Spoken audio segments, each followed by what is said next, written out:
আসসালামু আলাইকুম শিক্ষার্থীরা, আশা করছি তোমরা সবাই খুব ভালো আছো। সবাইকে আমন্ত্রণ জানাচ্ছি আমাদের এইচএসসি 27 ব্যাচের প্রথম আজকের এই ক্লাসটিতে, যে ক্লাসে আমরা আসলে তোমাদের বেসিক বিল্ডিং এ কাজ করব, যে ক্লাসে বাংলা প্রথম পত্রের একটা মহা গুরুত্বপূর্ণ কবিতা বিদ্রোহী, যেটার নাম শুনলে আমাদের সবারই হলো আত্মা শুকায় যায়, সেই টপিকটা নিয়ে কথাবার্তা বলবো। এখন প্রশ্ন হচ্ছে যে ভাইয়া, বিদ্রোহী কবিতা শুনলে আত্মা কেন শুকায় যাবে? তার কারণটা হচ্ছে বিদ্রোহী কবিতা এর মধ্যে এমন কিছু শব্দ ব্যবহার করা হয়েছে যেটা শুনলে মাথায় এরকম বো বো বো বো করে ঘুরতে থাকে। তার কারণ কি? তার কারণ তোমাকে হচ্ছে কে বলবে শির নেহারি দেখিয়া ওই শিখর হিমাদ্রির। তো শির নেহারি, গরুর মাংস, খাসির পায়া, গরুর পায়া দিয়ে নেহারি খাবো, আবার হিমাদ্রি, হিমাদ্রিটা কে? মানে একদম কিন্তু মাথা গরম অবস্থা। তার মানে শুনলে তো মনে হয় শির নেহারি শিখর হিমাদ্রি। আমার তো শির শিখর হিমাদ্রির মাথায় থাকে না, আমার চোখের পাশে নেহারি। আম্মু হচ্ছে গরম গরম গরুর পায়া দিয়ে নেহারি দিয়েছে, সাথে পরোটা দিয়েছে, সাথে হচ্ছে পেঁয়াজ কাঁচা মরিচ আছে, ওগুলো খাচ্ছি, খুব ভালো লাগছে। বাট হুট করে রবীন্দ্রনাথ কি বলি কাজী নজরুল এসে বললো যে ভাই এ নেহারি সে নেহারি না, এ নেহারি মানে দেখেছি চোখ বড় বড় করে, এমন। তো আশায় ঘুরে বালি এরকম একটা কন্ডিশন। তো সবকিছু মিলে এরকম অনেক অজস্র টপিক আছে, অজস্র শব্দ আছে, যেটা ভাববো এক, হবে আরেক, কারণ কবিতাটা আমাদের নজরুল ভাইয়ার। তো নজরুল ভাইয়া কঠিন একটা কবিতা লিখছে। আর নজরুল ভাইয়া যে ব্যাকগ্রাউন্ড থেকে কবিতাটা লিখছে, সেই ব্যাকগ্রাউন্ডে যদি আমি একটু বলি, তিনি দেখিয়েছেন ব্রিটিশ শাসকরা কিভাবে আমাদের শাসনের নামে শোষণ করেছে এবং সেই শোষণের এগেইনস্টে কিভাবে বিদ্রোহ করা যায়, সেই পার্টিকুলার জিনিসটা। আরেকটা মজার বিষয় আছে, সেটা হচ্ছে বিদ্রোহী কবিতাটা এমনই রসকসহীন বিরক্তিকর একটা কবিতা, যে কবিতাটা পড়লে দুইটা জিনিস মনে হতে পারে, হয় তাই পড়াশোনা শেষ করি, পড়াশোনা আর করবো না, আব্বুকে বলে আব্বাটা রিক্সা কিনে দাও, রিক্সা চালাবো, কোনো সমস্যা নেই, কিংবা বইটা জানলা দিয়ে ফেলে দিই। এই দুইটার যে কোনো একটা হচ্ছে কি আমাদের মন চাইবে। বাট আমি তোমাদের গ্যারান্টি দিচ্ছি, বিদ্রোহী কবিতার মধ্যে রস না থাকলেও যেমনে পারি যতভাবে মজা করে এটা পড়ানো যায় পড়ানোর একসাথে ট্রাই করব। নাম্বার 1। নাম্বার 2, সেটা হচ্ছে আমি বিগত 5 বছর ধরে বিদ্রোহী কবিতা হচ্ছে তোমাদেরকে পড়াচ্ছি, যে খুশিতে বেলুন উঠতেছে। বিগত 5 বছর ধরে হচ্ছে কি বিদ্রোহী কবিতা তোমাদেরকে পড়াচ্ছি, এন্ড তোমাদেরকে না, তোমাদের সিনিয়র ব্যাচদেরকে পড়াইছে আর কি, তোমরা তো প্রথমবার হইলো গিয়ে পাচ্ছ। বাট যে জিনিসটা হলো তো বলতেছি, বিদ্রোহী কবিতা কখনোই একটা সিঙ্গেল ক্লাসে পড়ানো যায় না। বিদ্রোহী কবিতার জন্য আল্লাহর ওয়াস্তে 2টা ক্লাস লাগে, কারণ বিদ্রোহী কবিতা শব্দার্থ ভর্তি আমার 1 ক্লাস লাগে। সো সবকিছু মিলায় এই ক্লাসটা পেইড গ্রুপে যখন হবে, পেইড ব্যাচের স্টুডেন্টদের জন্য যখন আমরা নিব, তখনই কিন্তু 2 ক্লাসে নিব। সো পড়াটা শেষ হবে, টপিকটা শেষ হবে। But but but but but আজকে এইখানে আমরা একটা ক্লাসে পুরো বিদ্রোহী পড়তে পারবো না মুন্নি, বুঝতে পারছো? সো আমরা কি করব, আমরা এই ক্লাসে যতটুকু পারি অতটুকু পড়বো, এবং তোমাদেরকে দেখাবো যে বাবা রে, আমি কিন্তু বিদ্রোহীর বস, আমার কাছে বিদ্রোহী না শিখতে পারলে অন্য কোনো জায়গায় পারবা না। বিঘ্ন, ঠিক আছে? So this is the scenario. Welcome to our today's class. এবং এটা হচ্ছে 10 minute square official Facebook official app, যে অ্যাপে হচ্ছে তুমি হয়তো অনেক পর the very first time class করছো। ওয়েলকাম টু 10ms ইউনিভার্স, যেখানে হচ্ছে আমরা সবাই ক্লাস নেই, সবাই মজা করি, বিদ্রোহীর মতো বিরক্তিকর কবিতাকে মজার কবিতা বানিয়ে ফেলি। নজরুল ভাইয়া শুনলে কবর থেকে উঠে এসে আমাকে মারবে যে তুই আমার কবিতাকে বিরক্তিকর বলিস। আবার আরেকটা ভয়ের বিষয় আছে, কবি নজরুলের যে কবর, সে কবরের ঠিক পাশে আমার ঢাকা ইউনিভার্সিটি, আমার ফ্যাকাল্টি, আমার বিল্ডিং এর জানলা থেকে ওনার কবর দেখা যায়। তো ওখান থেকে উঠে এসে কিন্তু আমার ঘাড় মটকা দিতে পারে যদি আমি ওনার কবিতাকে আর বিরক্তিকর বলি। ওনার কবিতাটা অনেক সুন্দর, অনেক ভালো, জাস্ট পড়তে গেলে একটু দাঁতটা ভেঙে যেতে পারে, দ্যাটস ইট। এটা বাদে আর কোনো সমস্যা নাই। তো চলো আমরা নজরুল ভাইয়ার কবিতাটা পড়া শুরু করে ফেলি। এটার নাম কি? এটার নাম হচ্ছে কি বিদ্রোহী। লিখেছেন কবি কাজী নজরুল ইসলাম, আমাদের জাতীয় কবি কাজী নজরুল ইসলাম। বাট তোমাদেরকে একটা টুইস্টিং ইনফরমেশন দিয়ে স্টার্ট করি। ইনফরমেশনটা হচ্ছে, সো আমি যদি হলো আগে চিন্তা করি, একজন বলতেছে ভাইয়া কিভাবে নোট নিব, নো ওয়ারিজ, নোট নেওয়ার দরকার নাই, এই স্লাইডটা তোমাদেরকে দিয়ে দেওয়া হবে, সো একদম 100 আচ্ছা, সো ওকে, যেটা তোমাদেরকে বলতেছিলাম, আমরা জানি কাজী নজরুল ইসলাম আমাদের জাতীয় কবি, কাজী নজরুল ইসলাম আমাদের জাতীয় কবি, বাট উনি হলো মুখে মুখে জাতীয় কবি। মানে তোমাকে আমি বললাম কে কাকে হচ্ছে আমি জাতীয় কবি বানাবো আজকে, শুভ, শুভকে চলো জাতীয় কবি বানাই দিই, শুভ হচ্ছে জাতীয় কবি। আমি বললাম যে শুভ জাতীয় কবি, শুভ জাতীয় কবি, শুভ জাতীয় কবি, বাট সেটাকে একটু কাগজে কলমে লিখতে হয় না, যে আজ হইতে ফারসিন ভাইয়া কর্তৃক শুভকে জাতীয় কবি বলে অধিষ্ঠিত করা হলো। নজরুলকে যখন ওই সময় দেশে আনা হয়েছিল, দেশে আনার পর তাকে নাগরিকত্ব দেওয়া হয় এবং জাতীয় কবির খেতাব দেওয়া হয়, বাট সেটা কাগজে কলমে ডকুমেন্টেশন করা হয় না, এই জন্য ডকুমেন্টেশনহীন তিনি আমাদের জাতীয় কবি। বাট দ্য ফ্যাক্ট ইজ এখানে যে বিষয়টা হচ্ছে আমাদের মাথায় রাখতে হবে, অনেকে এই কথা শোনার পরে মনে করতে পারো যে ভাইয়া তারা আমার জাতীয় কবি কে, অন্য কেউ নাকি, না অন্য কেউ না, উনি জাতীয় কবি, জাস্ট এটা তোমার কাগজে কলমে নেই, আমরা মুখে মুখে ওনাকে তোমার কাগজ মানে হলো জাতীয় কবি হিসাবে জানি। আচ্ছা, এই যে নজরুল ভাইয়া ওই কোনায় দাঁড়ায় আছে, আমরা আসলে কবি পরিচিতি নিয়ে হলো আলাপ আলোচনা করি। আচ্ছা, আমার কাছে যে জিনিসটা হলো কি মনে হয়, কবি পরিচিতির যে বিষয়টা রয়েছে এটা খুব হলো কি সহজেই আমরা নিজেদের মধ্যে হলো কি পড়াশোনা করে ফেলতে পারবো, বা আলাদা করে হচ্ছে কোনো কিছু করা লাগবে না। তার কারণটা কি? তার কারণটা হলো কবি পরিচিতি হলো কি খুবই সিম্পল, জাস্ট এখানে কি দেওয়া আছে দেখো, এখানে তোমার হচ্ছে কবির যে নামটা, সরি আচ্ছা কোথায় গেল, এই তো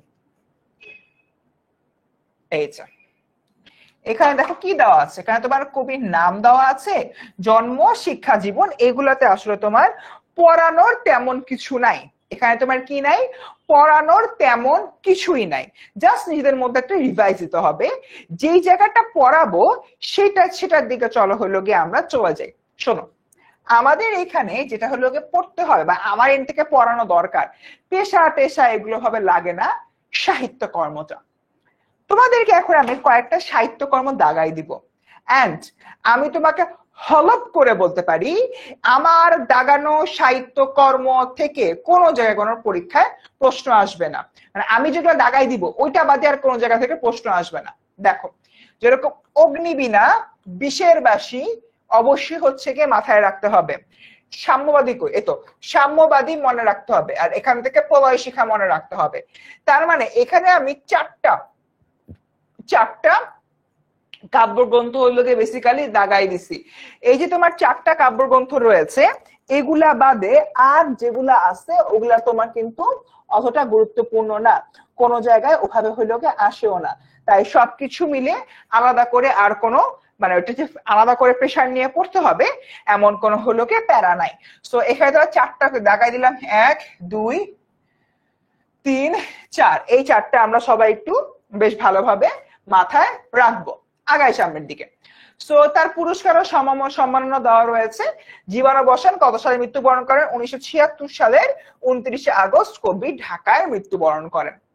আচ্ছা বাচ্চারা, তোমাদেরকে একটা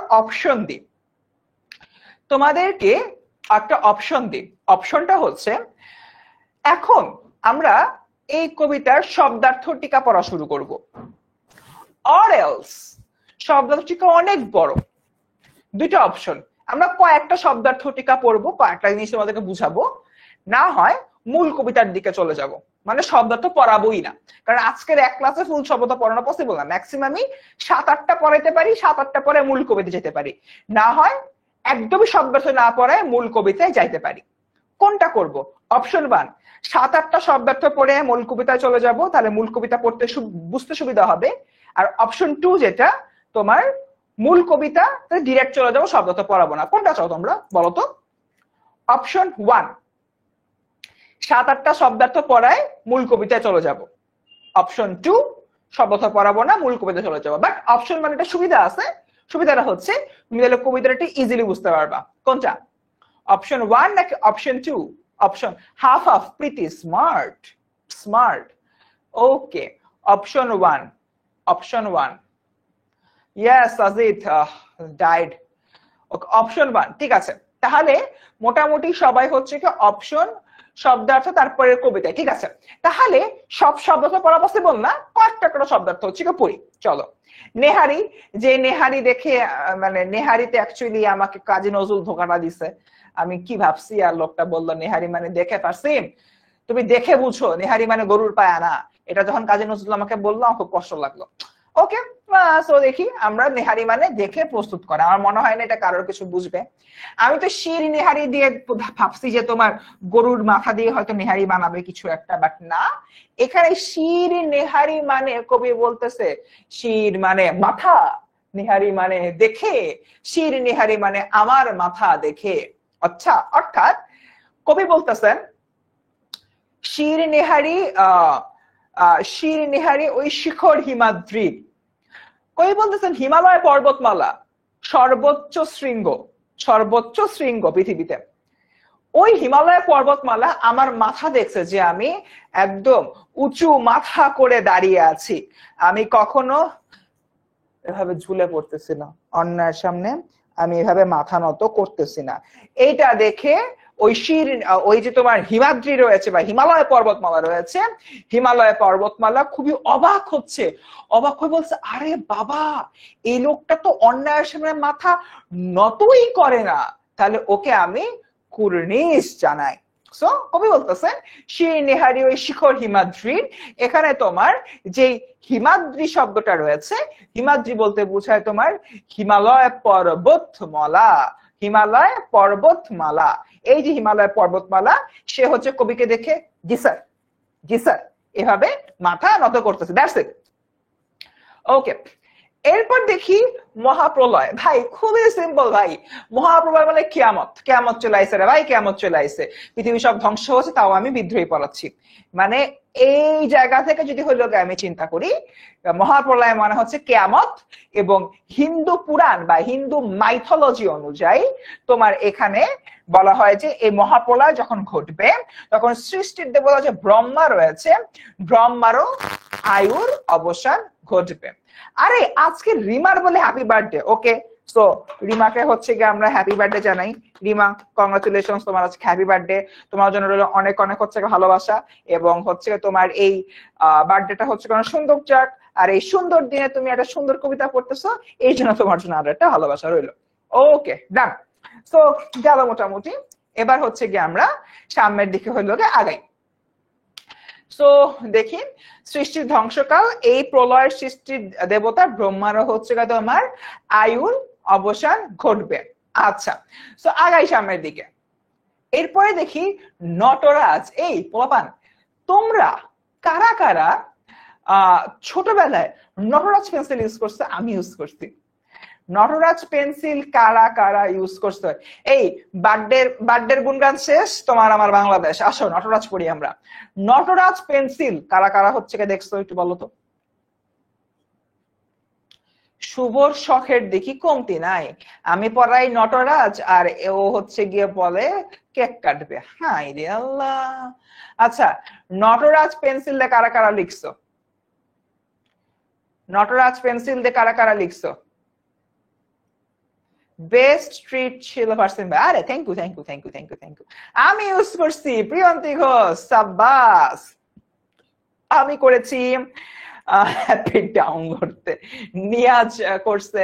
আচ্ছা, আমি জানো ছোটবেলায় ভাবতাম কি নটরাজ পেন্সিলটা তোমার হচ্ছে, আমি জানি না, আমার নটরাজ পেন্সিলটা আগে যে তোমার নট শব্দটা হইল গে থাকতো, নট মানে এটাকে আমি NOT এই অ্যাঙ্গেলে দেখতাম, এবং আমার কাছে মনে হইতো যে এই পেন্সিলটা ইউজ করা ঠিক হবে না, তাই আমি নটরাজ দেখতাম হলো তোমার ইয়াতে দোকানে, বাট নট আমার মাথায় কাজ করতো। আচ্ছা, নটরাজ আগে নট আছে, তার মানে পরীক্ষার হলে যদি আমি এই পেন্সিল দিয়ে লিখি আমার পরীক্ষাটা নট হয়ে যেতে পারে। তো আমি এই ভয়ে বুঝছো নটরাজ ইউজ করতাম না, আমি ফেভার ক্যাসেল ইউজ করতাম। তো ঠিক আছে, তো হোয়াট এভার, আমরা অনেকেই হচ্ছে তোমার নটরাজ পেন্সিলটা ইউজ করছি, অনেক হাত আছে প্রথমবারের মতো শুনতেছো। নটরাজ এই যে তোমার নামটা তোমার আসছে হিন্দু পুরাণ থেকে। তোমরা এই কবিতাটা পড়ার সময় বারংবার আমার মুখ থেকে একটা শব্দ শুনবা, এটা হচ্ছে কি হিন্দু পুরাণ। হিন্দু পুরাণ, পুরাণ মানে ওল্ড না, বুঝছো? এটা হলো আরেক পুরাণ। এই পুরাণ মানে হচ্ছে তোমার মাইথোলজি, ঠিক আছে? হিন্দু মাইথোলজি। হিন্দু মাইথোলজি কি আমরা কিন্তু হচ্ছে গিয়ে জানি তোমার হিন্দুদের যে হচ্ছে তোমার কিতাব রয়েছে। আমার সাথে যদি কোনো হিন্দু ধর্মাবলম্বী শিক্ষার্থী থেকে থাকো, আমি যদি কোনো জায়গায় ভুল বলে থাকি আমাকে প্লিজ কারেক্ট করো। তোমার তোমাদের হচ্ছে গিয়ে মোস্ট প্রবাবলি যেটা বলে রামায়ণ বা গীতা, এই একটা হলো কি বই রয়েছে, যেটা তোমাদের ধর্মগ্রন্থ। হিন্দু শিক্ষার্থীরা যারা আমার সাথে রয়েছে, যেহেতু আমি তোমাদের ব্যাপারে কম জানি, আমি ভুল বলতেই পারি, যদি কোনো জায়গায় ভুল বলি প্লিজ আমাকে কারেক্ট করো। তোমার হচ্ছে তোমাদের যে ধর্মগ্রন্থটা রয়েছে রামায়ণ বা গীতা, সেখানে কিন্তু আসলে মহাভারতের একটা তোমার বিশাল বর্ণনা দেয়া রয়েছে। মহাভারতে তোমার কিন্তু দেখা যায় যে অনেক কিছু নিয়ে কথাবার্তা বলা হয়েছে। সেখানে দেবদেবী নিয়ে কথা বলা হয়েছে, তারপর হচ্ছে গিয়ে লঙ্কাপুরী নিয়ে কথাবার্তা বলা হয়েছে, দেন রাবণকে নিয়ে কথাবার্তা বলা হয়েছে, মেঘনাথকে নিয়ে কথাবার্তা বলা হয়েছে, অনেক কিছু অনেক কিছু। তোমার এই যে পুরাণ বা মাইথোলজিতে এই বিষয়গুলো ব্যাখ্যা করা হয়, যেটা দেখতে শুনতে অনেকটা হচ্ছে কাল্পনিক মনে হয়, বা মনে হয় যে আল্লাহ এরকম এরকম ঘটনা ঘটছে। এটাই বেসিক্যালি হচ্ছে কি পুরাণ বা হলো কি মাইথোলজি। আচ্ছা, নামাজের ওয়াক্ত হয়ে গেলে আমার ফোনে একটা মানে আজান দেয় আর কি, ওই আজানটা বাজতেছিল। তো যেটা হচ্ছে কি আমি তোমাদেরকে, আচ্ছা পারমিতা বলতেছে ভাই আমি হিন্দু, আপনি ঠিকই বলছেন, ওকে থ্যাংক ইউ পারমিতা। ঠিক আছে, তো ওইখানে এই জিনিসগুলোর ব্যাখ্যা রয়েছে, এটাকে আমরা হিন্দু পুরাণ বলতে পারি। তো পুরাণে বেসিক্যালি আমরা কি দেখি, পুরাণে হচ্ছে কি দেখি মানে প্রত্যেকটা জিনিসের স্টোরির মতো করে ব্যাখ্যা দেওয়া হচ্ছে যে রাম এটা করেছে, তারপর অর্জুন এটা করেছে, তারপরে হলো গিয়ে তোমার আমাদের হিন্দু ধর্মাবলম্বী যে প্রধান দেবতা রয়েছেন, প্রধান দেবতা এই এই কাজ করেছেন, প্রধান দেবী এই এই কাজ করেছেন, দেবী সরস্বতীর দায়িত্ব এগুলো ছিল, দেবী অন্নপূর্ণার দায়িত্ব এগুলো ছিল, মানে বিভিন্ন বিষয় দিনে বেসিক্যালি এখানে কথাবার্তা বলা হয়। এটাই হচ্ছে তোমার হিন্দু পুরাণ, বাট শর্ত একটাই, কথাবার্তা গুলা তোমার স্টোরি আকারে বলা হয়, মানে গল্পের মতো, ঠিক আছে, গল্পের মতো বলা হবে। সো এটাই হচ্ছে হিন্দু পুরাণ। হিন্দু পুরাণ বা হিন্দু মাইথোলজিতে তোমার নটরাজ নামক একজনের কথা বলা হয়, এবং এই মানুষটা কে, এই বান্দাটা কে, ইনি হচ্ছেন মহাদেব, হিন্দুদের যে প্রধান দেবতা। যারা হিন্দু ধর্মাবলম্বী শিক্ষার্থী রয়েছে, আমি যদি কোনো জায়গায় একটা সিঙ্গেল ভুল ইনফরমেশন দিয়ে থাকি please do let me know. মুসলিম হিসেবে যতটুক পারি, যতটুক হলো জানি, ওটার থেকে হলো আমি আমাদের জ্ঞানটা তোমাদের সামনে প্রকাশ করি। বা যদি ধর্মীয় বিষয়, অনেক অনেক সেন্সিটিভ একটা ইস্যু, আমার দ্বারা ভুল হতেই পারে, হয়তো আমি একটা জিনিস বুঝাতে চেয়েছি বাট অন্য একটা জিনিস বলে ফেলেছি, হতেই পারে। জাস্ট আমাকে একটা বার হচ্ছে গিয়ে বলবা যে ভাইয়া এটা ভুল, আমি ভাই মানে নিব, ঠিক আছে, কোনো সমস্যা নেই। হিন্দু ধর্মাবলম্বী শিক্ষার্থীরা এতটুকু ফ্রিডম তোমার আমার ক্লাসে আছে। আচ্ছা, তো যেটা বলতেছিলাম, তো মহাদেব যিনি রয়েছেন, যেটি হলো হিন্দু ধর্মের প্রধান দেবতা, তার আরেকটা নাম, তার আরেকটা নাম হচ্ছে নটরাজ। এটা তোমাদেরকে একটা সিম্পল এক্সাম্পল দিয়ে হচ্ছে কি আমরা সাহায্য হলো কি করি, তোমাদের বুঝাতে হেল্প করি। আল্লাহ রাব্বুল আলামিনের, আমরা যারা মুসলিম তারা জানি আল্লাহ রাব্বুল আলামিনের ৯৯টা নাম রয়েছে, যেরকম রাহমান, গাফফার, এই ধরনের কিন্তু অনেকগুলো হচ্ছে নাম কিন্তু আল্লাহ রাব্বুল আলামিনের রয়েছে। কোনটা দিয়ে বোঝানো হচ্ছে আল্লাহ পরম দয়াশীল, কোনটা দিয়ে বোঝানো হচ্ছে আল্লাহ মহাপরাক্রমশালী, কোনটা দিয়ে বোঝানো হচ্ছে আল্লাহ দানশীল। তো এই যে তোমার বিষয়টা, একইভাবে হিন্দুদের যে প্রধান দেবতা, তার একটা নাম হচ্ছে গিয়ে নটরাজ। এই নটরাজ যে একটা বিশেষ বৈশিষ্ট্য রয়েছে, যখন কিয়ামত হবে বা যখন পৃথিবী ধ্বংস হবে, তিনি একটা প্রলয়ঙ্কারী নৃত্য দিবে বা প্রলয়ঙ্কারী একটা নাচ দিবে। এই যে প্রলয়ঙ্কারী নাচটা, এই নাচের কারণেই পৃথিবী ধ্বংস হওয়া শুরু করবে, এবং এই নটরাজ দিয়ে তার ভয়ঙ্কর নৃত্যময় যে মূর্তিটা রয়েছে, সে ভয়ঙ্কর নৃত্যময় মূর্তিটার কথা বলা হয় যে প্রলয়ঙ্কারী একটা হলো নাচ হচ্ছে, পৃথিবী ধ্বংস হওয়া শুরু হয়ে গিয়েছে, এবং এই রূপটাই হচ্ছে মহাদেবের নাম নটরাজ। মহাদেবের এই রূপটার নামই হচ্ছে তোমার নটরাজ। বুঝছি কি বুঝি নাই বাচ্চারা, একটু বলো বুঝছি কি বুঝি নাই? নটরাজকে বুঝতে পারছি?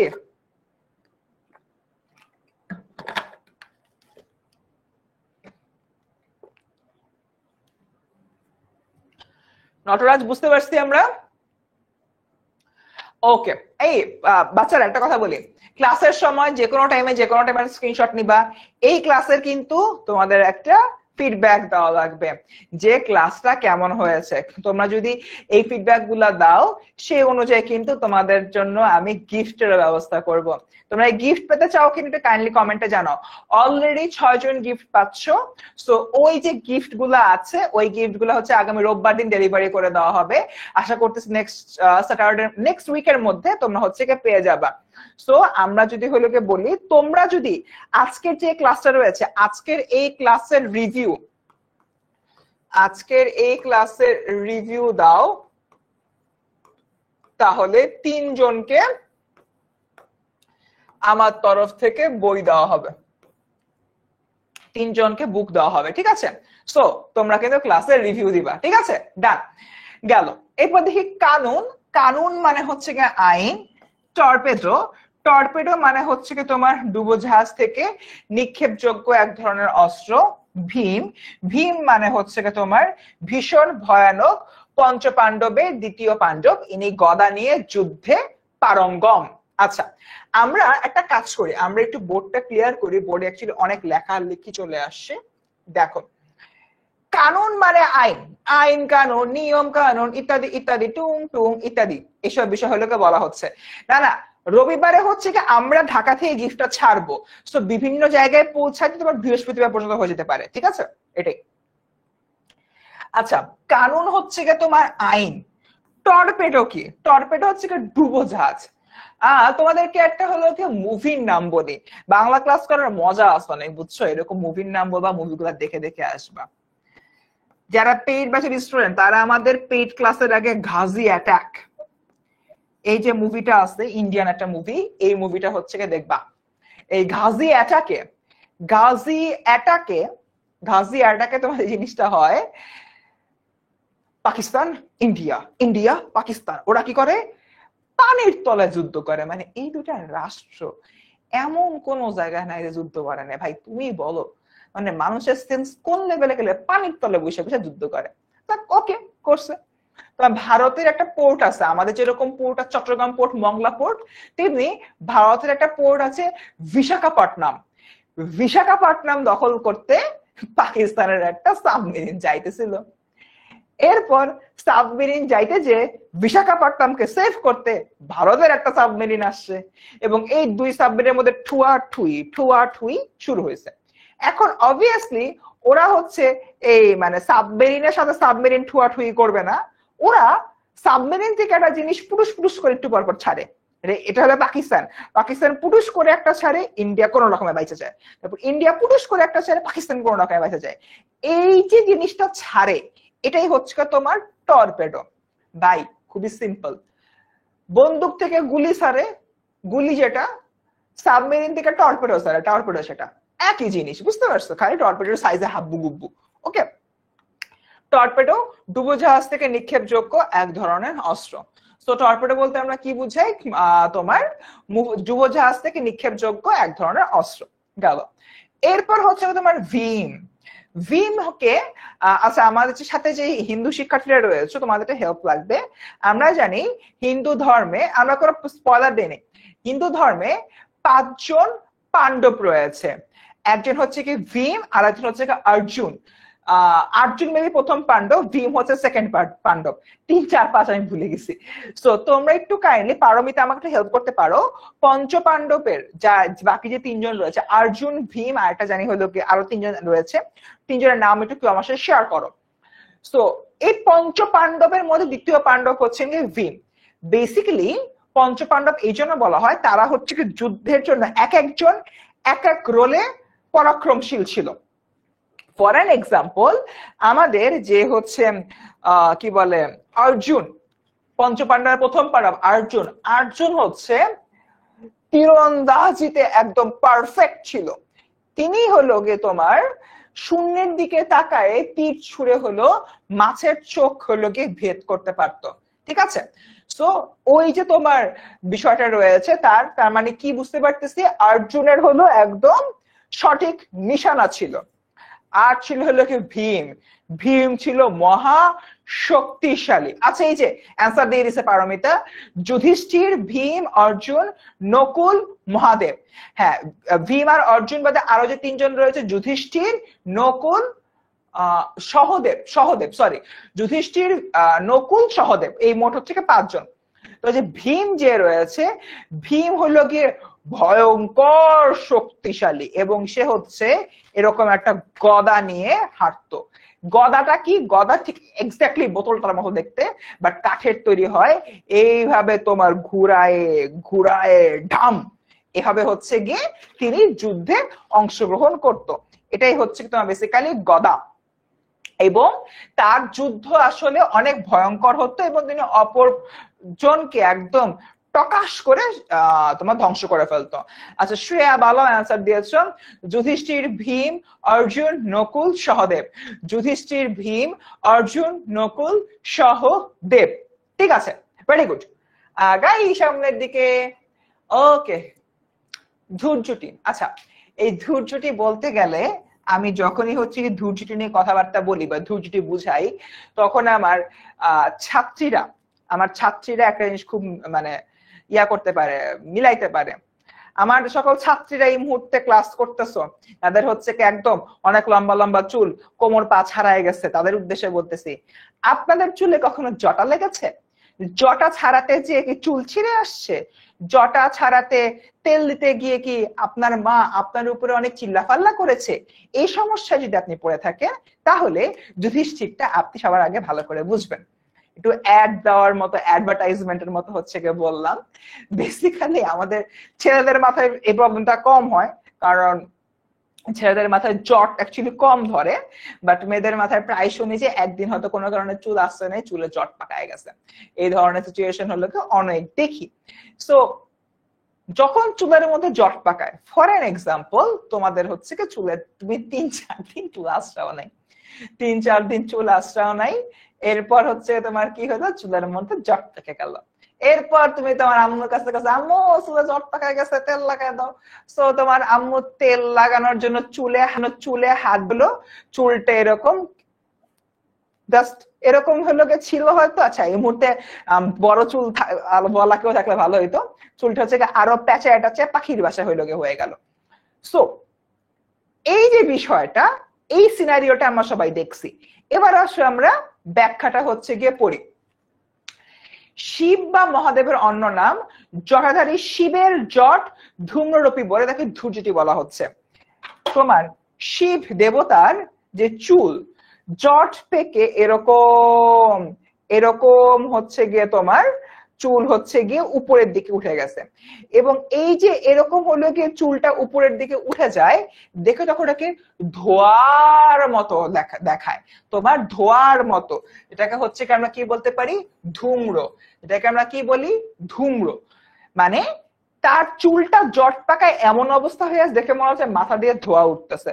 তোমাদের সময় তোমাদের মাথায় যদি চুল হলো গিয়ে এরকম জট পাকায় যায়, জট পাকায় দেখলাম কিরে পাগলের মতো চুলটা করে আছে, আসছে না টাসছে না, নোংরা চোর একটা আমরা বলি না? তো ঠিক ওই রকমই চুলটা হচ্ছে গিয়ে তোমার মহাদেবেরটা হলো কিন্তু ভয়ঙ্কর দেখায়, তার দেখা হচ্ছে মনে হয় যে মাথা থেকে ধোয়া বের হচ্ছে, তোমার একটা কি ধূম্ররূপী ধূম্ররূপী মনে হয়, এবং এই জন্য তাই কি বলা হয়, ধূর জটি। জটা থেকে হলো জট থেকে জটি, আর ধূম্র থেকে হচ্ছে কি ধূ, হয়ে গেল আমার ধূর জটি।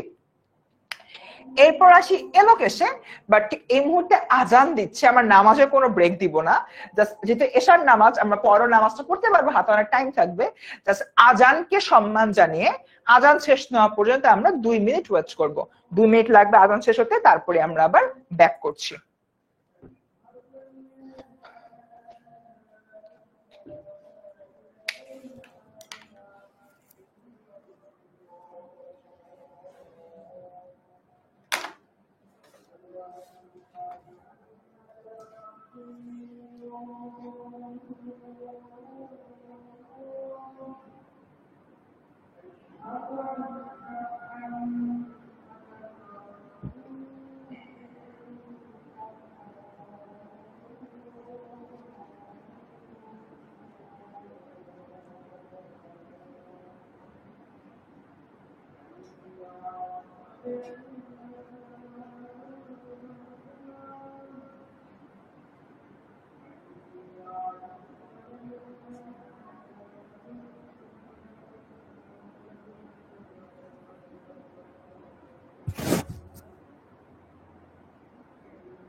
ওকে,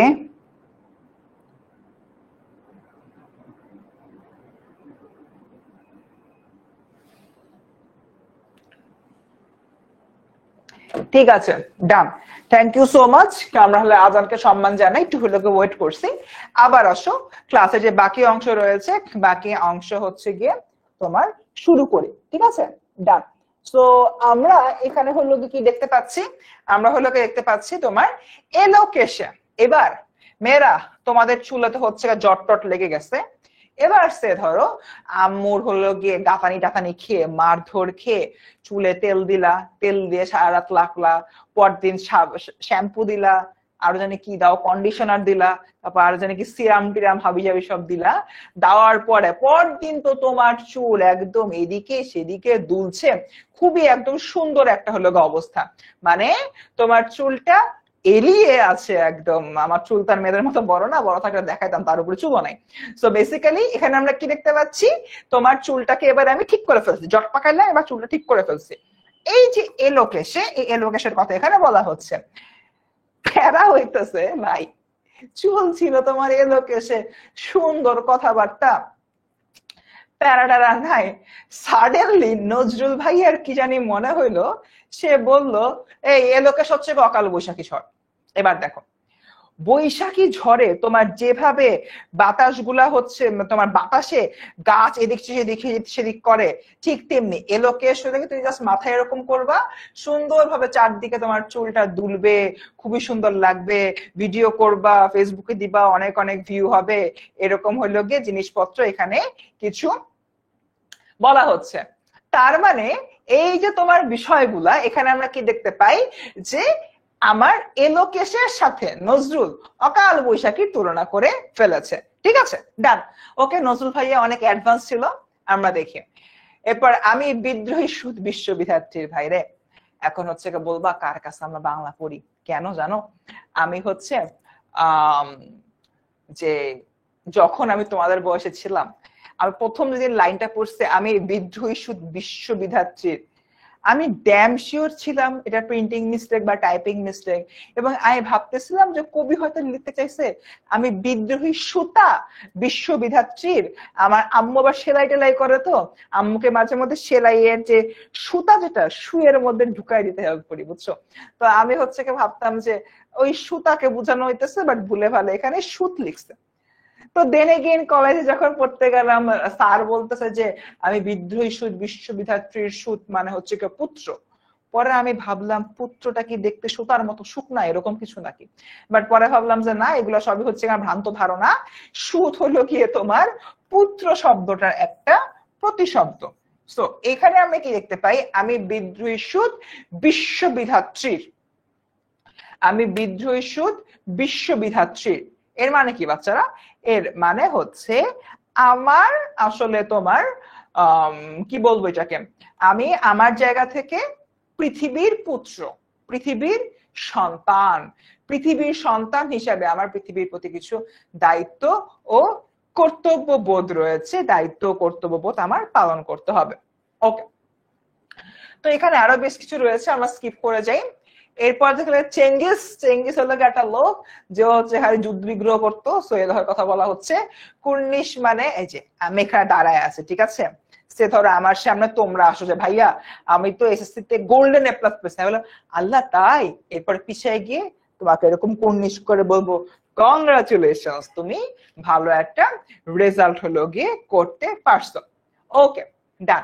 তো ঈশান বিশানে ওঙ্কার, ঈশান বিশানে ওঙ্কার বলতে কি বোঝায়? আমরা সবাই হয়তো এই জিনিসটা হলো গিয়ে জানি, আমাদের মোট 4টা দিক রয়েছে, উত্তর, পূর্ব, আল্লাহ আল্লাহ কি কই, উত্তর, দক্ষিণ, পূর্ব, পশ্চিম। তোমার 4টা দিক রয়েছে, উত্তর, দক্ষিণ, পূর্ব, পশ্চিম, ঠিক আছে। ঈশান বিশানে ওঙ্কার, ঈশান বিশানে ওঙ্কার বলতে তোমার চারিদিকে, চারিদিকে উত্তর, দক্ষিণ, পূর্ব, পশ্চিম চারিদিকে আমরা করে আওয়াজ করতেছি। আমরা সন্ধ্যার সময়, লামিয়া হ্যাঁ আমি এখনই রাইমের দিকে যাব, একটু ওয়েট করো। সন্ধ্যার সময় আমরা যখন মাগরিবের নামাজ পড়ি তখন কিন্তু হিন্দুরা অনেকেই হচ্ছে কি পুজো করে, এবং পুজোর সময় তারা কিন্তু শাঁখ বাজায়। তারা কি বাজায়? শাঁখ বাজায়। সেই যে শাঁখ বাজাচ্ছে সেটাকেও কিন্তু আমরা এখানে বলতে পারি যে তারা একটা ওঙ্কার ধ্বনি দিচ্ছেন। আর কবি এখানে বলতেছে যে ঈশান বিশানে ওঙ্কার দিয়ে পৃথিবী ধ্বংস করার লীলা খেলা শুরু হয়ে যাবে, ঠিক আছে ডান। আচ্ছা সবাই দেখি কবিতা পড়ানোর জন্য খুব হলো গিয়ে জোর দিচ্ছ।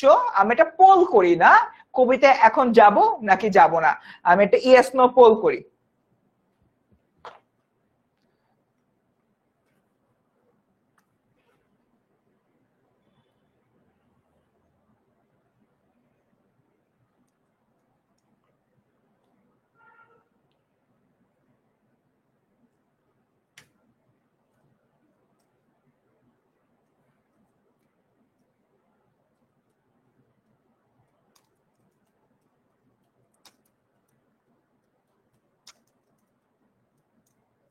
আচ্ছা দেখো, আহা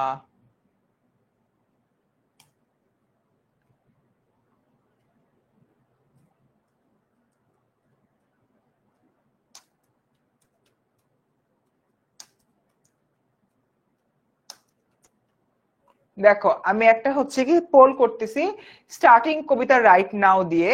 তোমরা যারা যারা বলো যে ইয়েস, একটা পোলে এরকম চিহ্ন দাও, নো এরকম তুমি একটা অন্য চিহ্ন দিয়ে দাও, ঠিক আছে।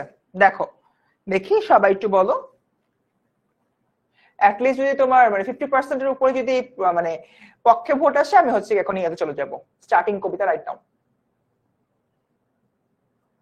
একটু তোমরাই ডিসাইড করো বাবা, এখানে আসলে আমার কিছু বলারই নেই। আল্লাহ, তোমার এখন কবিতা শুরু করি প্রায় তোমার 30 জন বলে ফেলছে, কবিতা না শুরু করি বলতেছে মাত্র 10 জন। ওরে বাবা,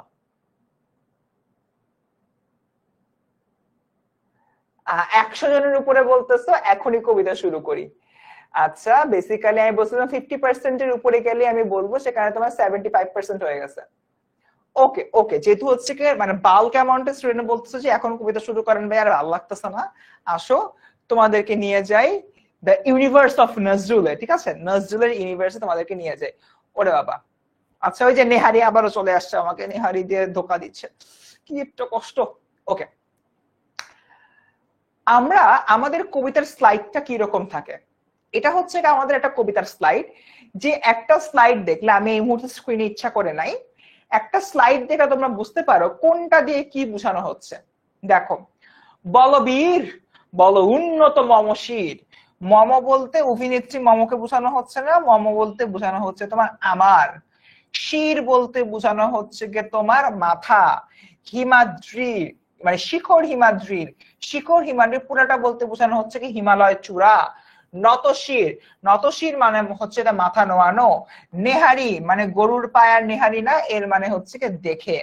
এবার দেখো এই পুরাটার যে তোমার ব্যাখ্যা, ব্যাখ্যাটা দেওয়া আছে এখানে, আমার শির দেখে বা আমার মাথা দেখে হিমালয় শীর্ষ চূড়া পর্যন্ত মাথা নত করে আছে, কবির প্রবল আত্মবিশ্বাস এখানে তোমার প্রকাশ পেয়েছে।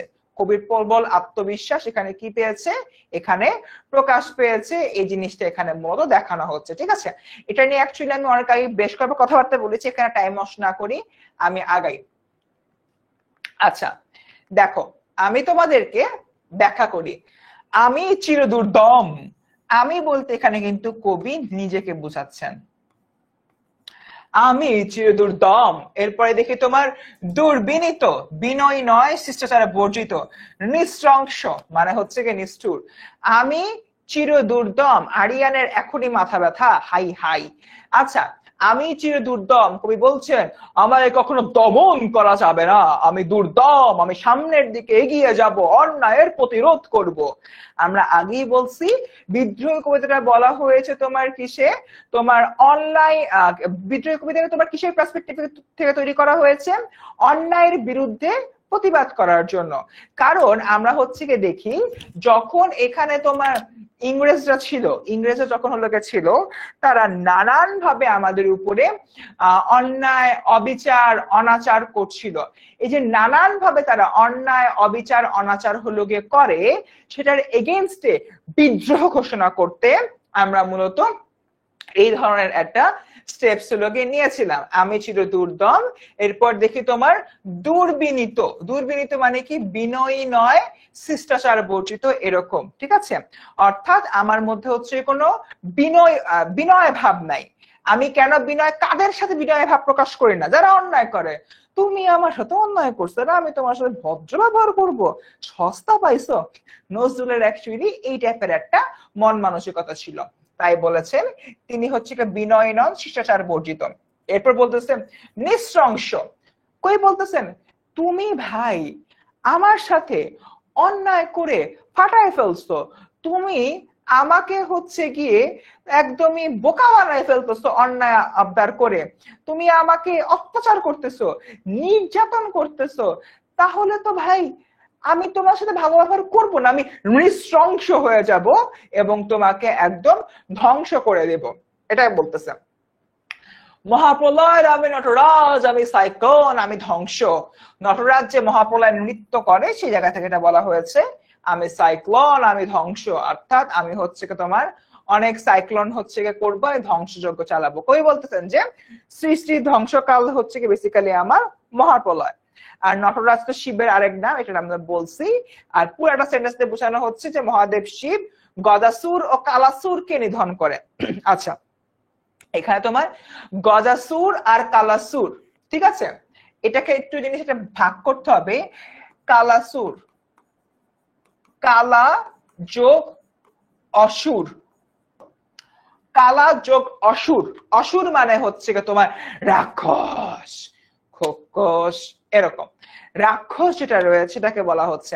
মহাদেব কি করতেছে, মহাদেব হলো কি এই ধরনের দুটা রাক্ষস রয়েছে গদাসুর আর কালাসুর, এদেরকে তোমার হত্যা করেছে, নিধন করেছে, নিধন করে তাণ্ডব নৃত্য শুরু করেছেন।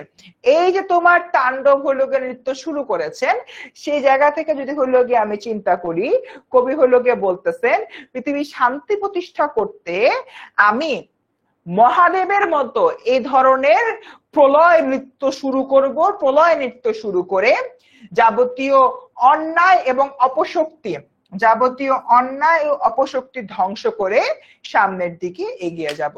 বুঝছি আমরা সবাই? ক্লিয়ার আমরা এটা? এতটুকু হচ্ছে কি আমরা ক্লিয়ার? আহারে সে 4টার সময় বসছি, নামাজের ব্রেক ছাড়া আর কোনো ব্রেক নাই, আহারে খুবই কষ্ট লাগলো শুনে। একটু এখন পরিশ্রম করে বাবা, সামনের দিনগুলো অনেক সুন্দর যাবে। আচ্ছা, এতটুকু কি আমরা বুঝতে পারছি? এই স্লাইডটাকে আমরা বুঝতে পারছি? দেখো আমি একটু পানি পান করি ফাঁকে, আর তোমরা বললো এই স্লাইডটা বুঝতে পারছো কিনা। আরে আল মাহাদি বলছে ভাইয়া আমার মাও ক্লাস করছে, খুব মজা পাচ্ছে।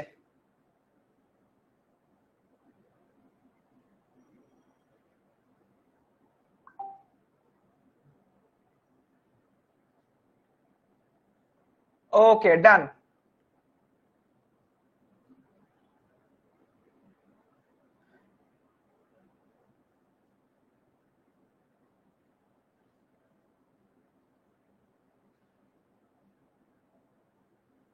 ঠিক আছে,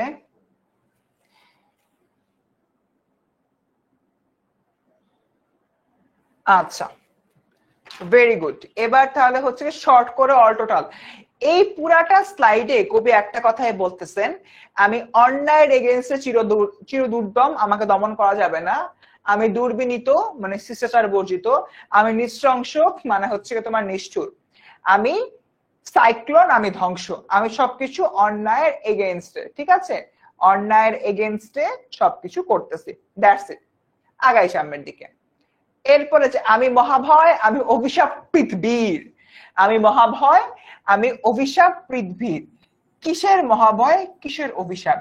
পৃথিবীতে যারা অন্যায় করবে, অবিচার করবে, তাদের জন্য কবি একদম মহাভয় হিসেবে আছে। যেরকম আমাদের দেশের জাস্ট ইমিডিয়েট পাস্ট যে প্রধানমন্ত্রী ছিলেন, তিনি নানান রকম অন্যায় করেছেন, অবিচার করেছেন, এবং আমাদের ছাত্র জনতা ফুলে ফেপে ওঠে এবং তাকে ক্ষমতাচ্যুত করে। এই যে সম্পূর্ণ যে তোমার টোটাল বিষয়টা, এটার কথাই কবি বলতেছেন যে অন্যায়ের জন্য আমি মহাভয়, অভিশাপ, আমি পৃথিবীর জন্য অভিশাপ। আচ্ছা, অনেকেই বারবার জিজ্ঞেস করছে ক্লাসটা কখন শেষ হবে। ক্লাসটা হচ্ছে 9:30 থেকে 9:30-র মধ্যে শেষ হবে, ঠিক আছে। 1-1.5 ঘন্টার ক্লাস বেসিক্যালি।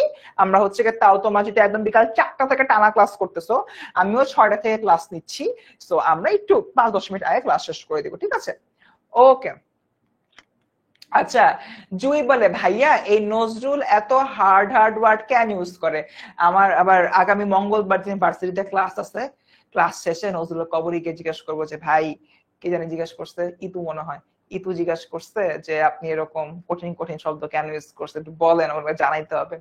আমি জানি না ভাই কেন ইউজ করছে, আমারও কষ্ট হইতো, পড়াইতেও কষ্ট হয়, পড়তেও কষ্ট হয়। পৃথিবীর মানে পৃথিবীর শর্ট ফর্ম, আমরা ওই যে তোমার শর্ট করে থ্যাঙ্কস কে টিএনএক্স লিখি না, ওই কবি নজরুলও শর্ট করে পৃথিবীর কে পৃথিবীর লিখছে, বুঝতে পারছো? আরে মুন্নির জন্ম ডিসেম্বরে, অ্যাডভান্স হ্যাপি বার্থডে। ওকে, ডান, ক্লিয়ার সবাই আমরা এতটুকু? আচ্ছা, আগাই সামনের দিকে। এরপর দেখি এখানে আরো কিছু কথাবার্তা বলা রয়েছে। আমি দুর্বার, আমি ভেঙে করি সব চুরমার, আমি অনিয়ম ও শৃঙ্খল, আমি দলে যাই যত বন্ধন, যত নিয়ম কানুন শৃঙ্খল, আমি মানি না কোনো আইন। কবি বলতেছেন আমি দুর্বার, আমি দুর্বার, আমাকে কেউ আটকাইতে পারবে না। এরপর বলতেছে আমি ভেঙে করি সব, করি চুরমার, টক টক টক চুরমার করে ফেলতেছি, আমি অনিয়ম উশৃঙ্খল, আমার মধ্যে কোনো নিয়ম কানুন নাই, আমি একটা উশৃঙ্খল ছেলে।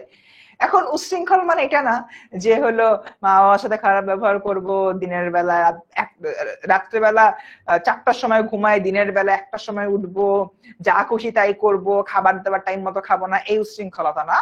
কবি বলতেছে অন্যায়ের এগেইনস্টে উশৃঙ্খল, তুমি আমার সাথে অন্যায় করবে, তোমায় ছাইরা দিব, নো, ছাড়বো না, এই বিষয়টা বেসিক্যালি এখানে বলা হচ্ছে। ওকে, আমি দলে যাই যত বন্ধন, যত নিয়ম কানুন শৃঙ্খল, আইন মানি না কোনো আইন, মানে আমি আইন মানি না। আচ্ছা, আমি দলে যাই যত বন্ধন, একটু বলো তো দলে শব্দটার মানে কি? আমি যখন তোমাদের বয়সে ছিলাম, আমি দলে মানে ভাবতাম যে আমি দলে যাই যত বন্ধন, কবি কবি মনে হচ্ছে কোনো টিম আপ করবে ফুটবল খেলার জন্য, বা কোনো বন্ধন সৃষ্টি করার জন্য দল গঠন করবে। আমি ছোটবেলায় এটা ভাবতাম।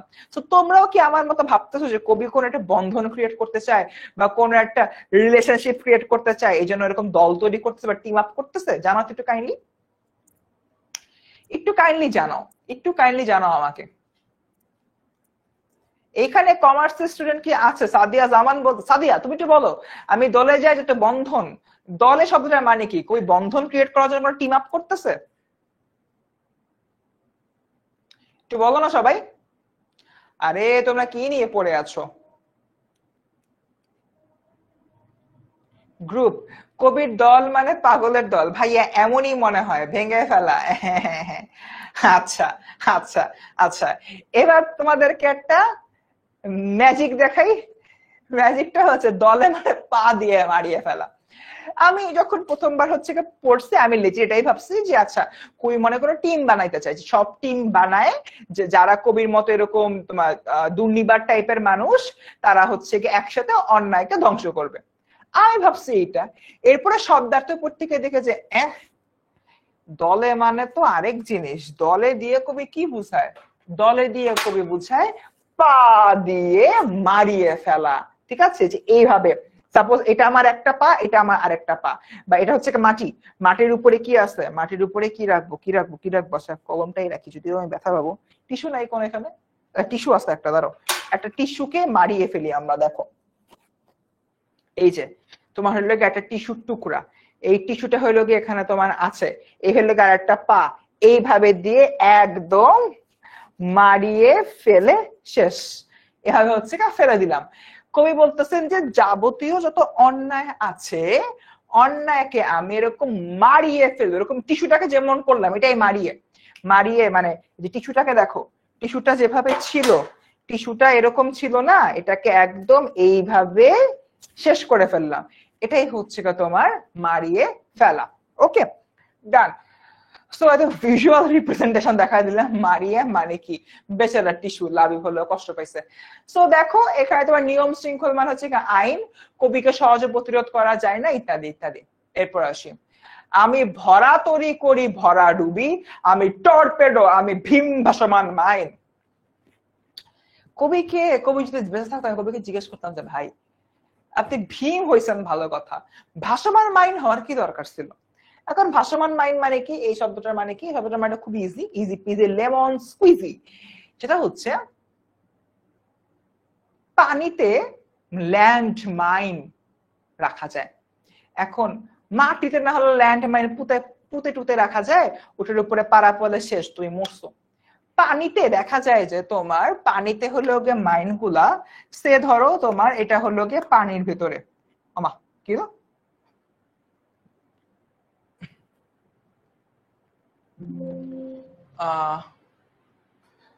আচ্ছা আচ্ছা এক্সট্রিমলি সরি, কোন একটা প্রবলেম হয়েছে বোর্ডে। আমি ভীম মহাজিব, ওকে ঠিক আছে এটা। সো দেখো এখানে হচ্ছে কি আমি কি বলতেছি, পানিতে তোমার দেখা যায় যে আমি এইভাবে তোমার এক একটা ভাসমান মাইন পুঁতে রাখতে পারি। ভাসমান মাইনের সাথে কোনো একটা সাবমেরিন বা কোনো একটা জাহাজ বা কোনো একটা নৌকা লাগতে হবে এমন না, এর মধ্যবর্তী জায়গা দিয়ে যদি কোনো নৌকা বা সাবমেরিন পাসও হয় তখন হচ্ছে এটা ব্লাস্ট হয় এবং ব্লাস্ট হয়ে সবকিছু ধ্বংস করে দেয়।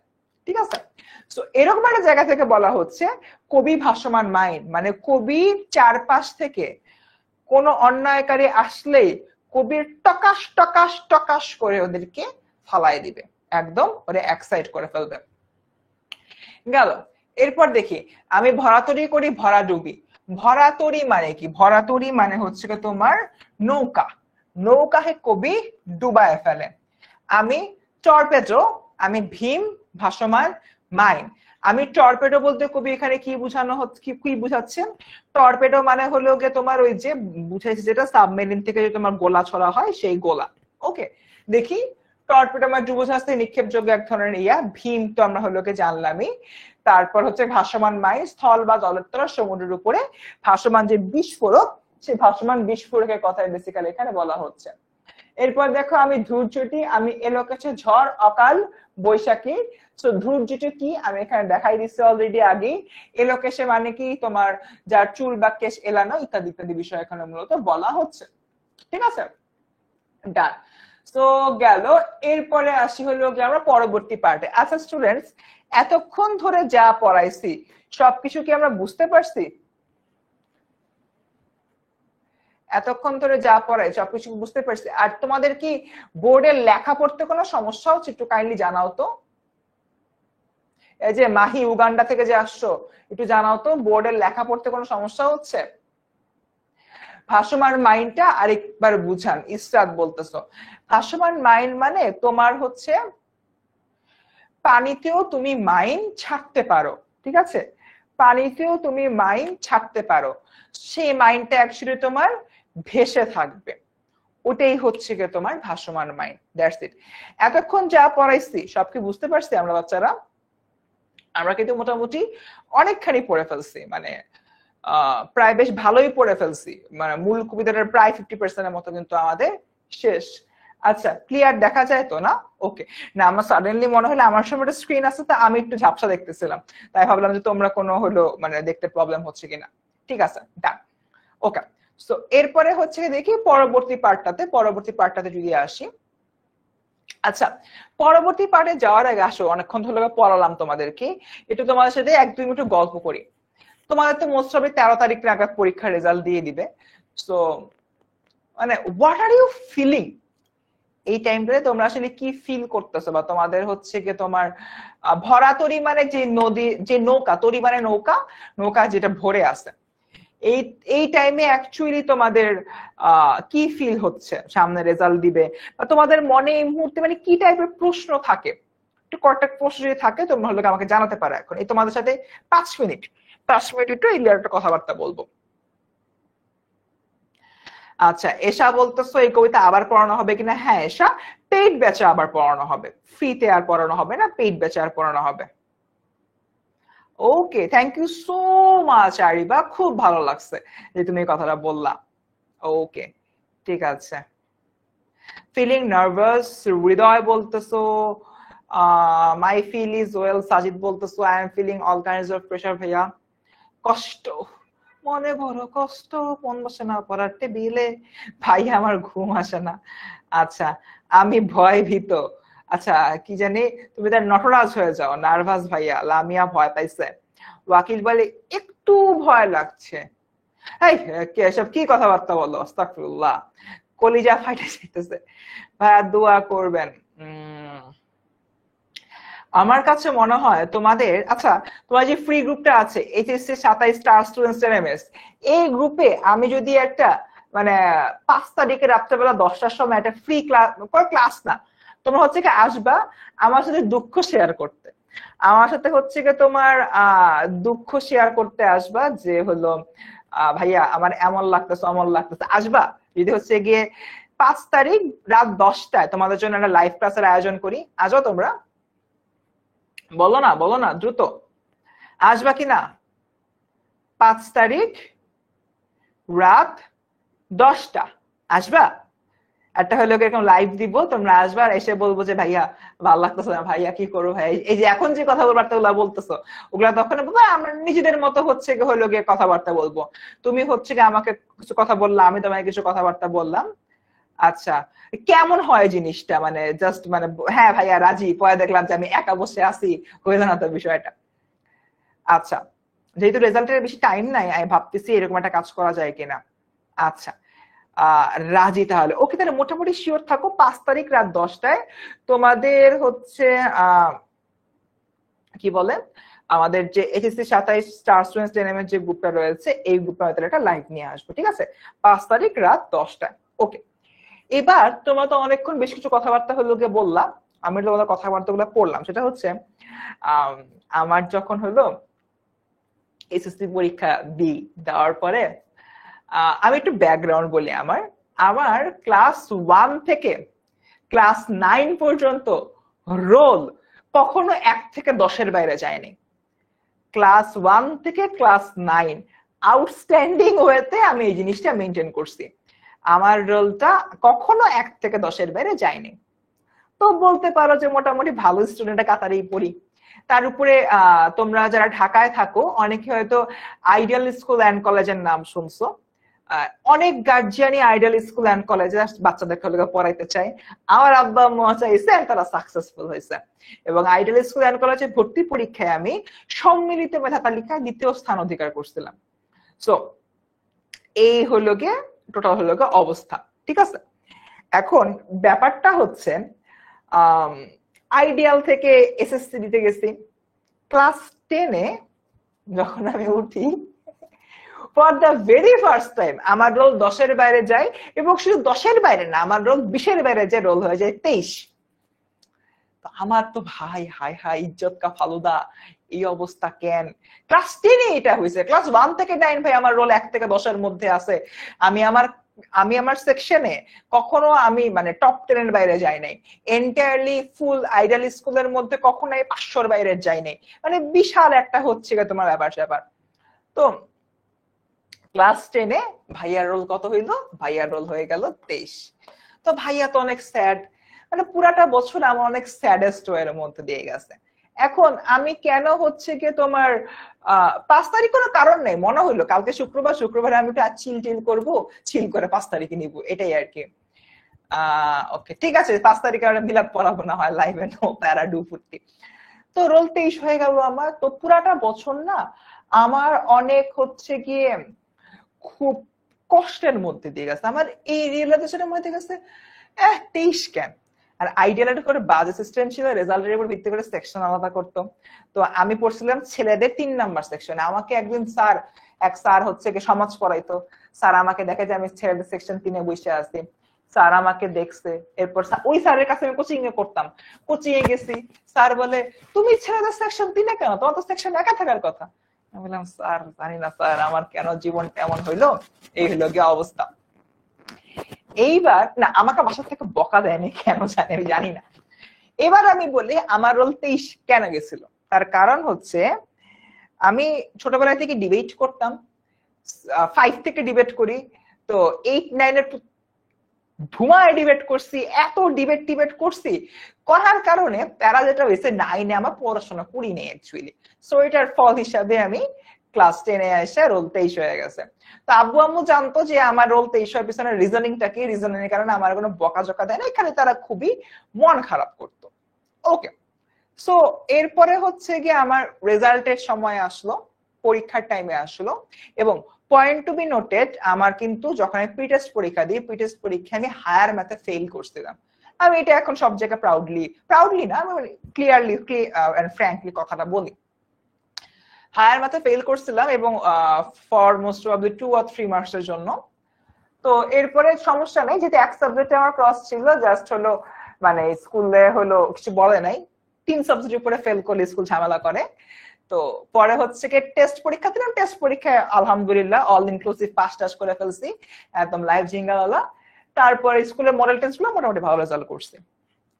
সো আমার পুরাটা এসএসসি পরীক্ষায় আমি সবচেয়ে বেশি ভয় পাইতাম হায়ার ম্যাথ নিয়ে, এবং হায়ার ম্যাথ পরীক্ষাটা আমি অনেক ভয়ে দিছি। আমার স্ট্রংগেস্ট জোন ছিল জেনারেল ম্যাথ, সেই জেনারেল ম্যাথে আমি 96 আনসার করতে পারছি। 100 মার্কের পরীক্ষা আমি 96 আনসার করে থুয়ে আসি, আমি 4 নাম্বার আনসারই করিনি। পরীক্ষার দিন আমার আম্মু তো সরকারি চাকরি করে, তো পরীক্ষার রেজাল্টের দিন আম্মু হচ্ছে কি ছুটি নিছে, আব্বুর ব্যবসা আব্বুর ব্যবসা ছিল ঢাকা ক্যান্টনমেন্টের ভেতরে। তো আব্বু ওই দিন যায় না, বসে আছে। তো রেজাল্টটা দেয় না, বুঝছো, আমি আমার রেজাল্টের কাহিনী বলতেছি, রেজাল্ট দেয় না। আমি এটা কথা বলতেছি 2000 কত সালে, 17 সালের পরীক্ষায়, 2017 সালের কথা, মানে আজ থেকে প্রায় 8 বছর আগের কথা বলতেছি আমি। তো আমার যে রুমটা, আমার রুমে হচ্ছে গিয়ে রুমের ডেকোরেশনটা এরকম ছিল, এইদিকে হচ্ছে তোমার জানলার সামনে হচ্ছে গিয়ে খাটের ডান পাশে আমার পড়ার টেবিলের সামনে একটা ওয়ার্ড্রোব। সো আমি আমার খাটের সামনে বসে আছি, তখন বাসার মধ্যে তোমার মোবাইল বলতে হচ্ছে কি আব্বুর একটা বাটন ফোন ছিল, আব্বু নিজে বাটন ফোন চালাইতো, আর আম্মুর একটা হচ্ছে কি তোমার অর্ধেক টাচ অর্ধেক বাটন এরকম একটা মোবাইল ছিল। সো আমি আম্মুর মোবাইলটা নিয়ে বসে আছি, আমার তখন মোবাইল নাই, তোমাদের যেরকম এখন হলো মোবাইল থাকে অনলাইন ক্লাস চলে, আমার তো নিজের মোবাইল নাই। তো আমি আম্মুর মোবাইলটা নিয়ে বসে আছি, আল্লাহ করতেছি, আল্লাহ কখন রেজাল্ট দিবে। তখন হচ্ছে একটা সিস্টেম ছিল যে টেলিটকের সিমে একটা কোড পাঠালে মেসেজে হলো গিয়ে তোমার রিপ্লাই হচ্ছে গিয়ে দিয়ে দেয়। তাই পাঠাই, রিপ্লাই দেয় না। এদিকে দেখতেছি যে আমার বন্ধু আমার ফোন দিয়ে বলতেছে মামা রেজাল্ট বাইরে হয়েছে, রেজাল্ট পাইছোস? আমি বল দোস্ত না পাই নাই, তুই পাইছো? দোস্ত আমিও পাই নাই, বাট রেজাল্ট কিন্তু বাইরে হয়েছে। সো মানে অবস্থাটা এত বাজে হয়েছে, আল্লাহ রেজাল্ট দিয়া দিছে, বাট আসতেছে না, ওই জ্যাম, ওই টাইমে তো সবাই একসাথে রেজাল্ট দেখতে নেয়, জ্যাম লেগেছে। তো দেখি যে আমার আব্বু আম্মু দুজনে আমার সামনে দিয়ে ঘোরাঘুরি করতেছে। তো এক পর্যায়ে হচ্ছে আব্বু বললো আচ্ছা আমার একটু হলো কাজ আছে, আমি হলো 10 মিনিটের নিচে যাবো, আসবো। আব্বু বাইরে চলে গেছে। এরপরে আম্মুর এমন দৌড়াদৌড়ি, আম্মুর তখন হচ্ছে কি ডায়াবেটিস হাই প্রেশার ছিল। সো আমার আম্মু আমার অবস্থা দেখি আর রেজাল্টের পেছনে আম্মু বলতেছে আমার খুব খারাপ লাগতেছে, আমি একটু ওয়াশরুমে গেলাম। সে হলো ওয়াশরুমে গেছে।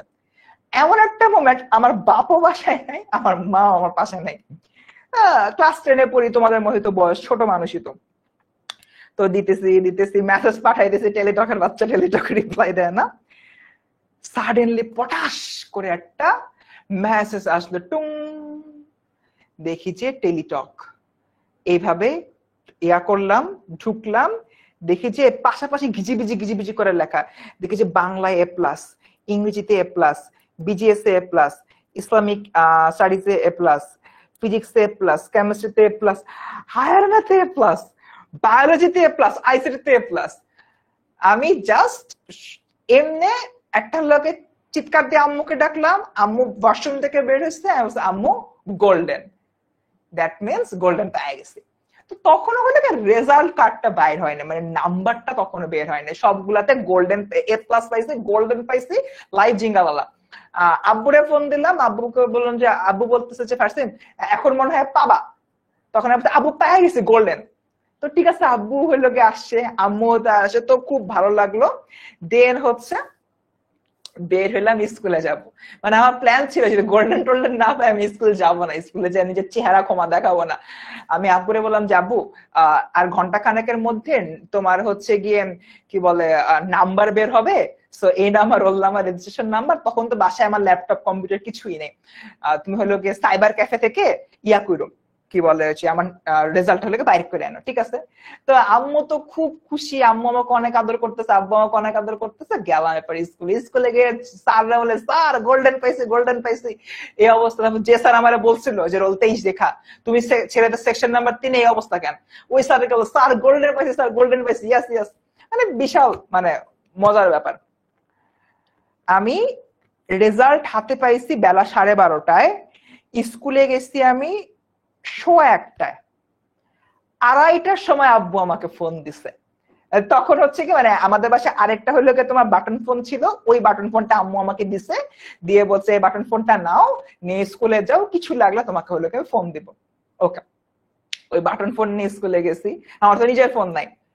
তো আব্বু হলো গিয়ে আমাকে 2:30টার সময় ফোন দিচ্ছে, ফারসিম হ্যাঁ আব্বু তোমার মার্কশিট পাইছি। আমি বলে আল্লাহ, মার্কশিট পেয়ে গেছে, কি একটা অবস্থা। আমি বললাম যে আচ্ছা মানে গোল্ডেন তো জানি, মানে মার্ক কেমন পাইছে? বলে আব্বু তুমি তো অনেক ভালো রেজাল্ট করছো, তুমি হায়ার ম্যাথে 100-তে 100 পাইছো। হোয়াট? হায়ার ম্যাথে আমি 100-তে 100 পাইছি? এর মধ্যে দেখি যে আমার আরেকটা ফ্রেন্ড আসতেছে, ও বলতেছে যে দোস্ত মার্কশিট বের হয়ে গেছে, মার্কশিট দেখতে হবে। আমি বললাম যে আচ্ছা আব্বু ঠিক আছে, আমি একটু দেখি কারোর কাছে দেখতে পারি কিনা। তারপরে আমি আমার বন্ধুর কাছে গেছি, বন্ধুর কাছে যে বলছে দোস্ত দোস্ত আমার একটু রেজিস্ট্রেশন নাম্বার আর রোল নাম্বারটা দে না। তো হলো কি দিছে।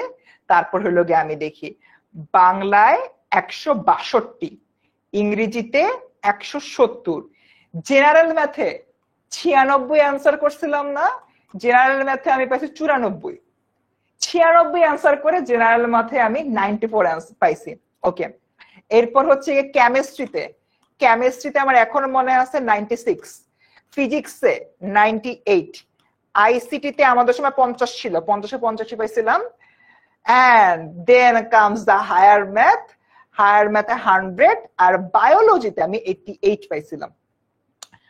আমি জাস্ট আমার হায়ার ম্যাথের রেজাল্টটা দেখা না, মানে আমার মনে হয়েছে যে এই যে আমি একটা বছর এতটা মেন্টাল ডিপ্রেশনের মধ্যে দিয়ে গেছি, ডিপ্রেশনটা আমার নিমেষে না হয়ে গেছে না। I did it and I made it.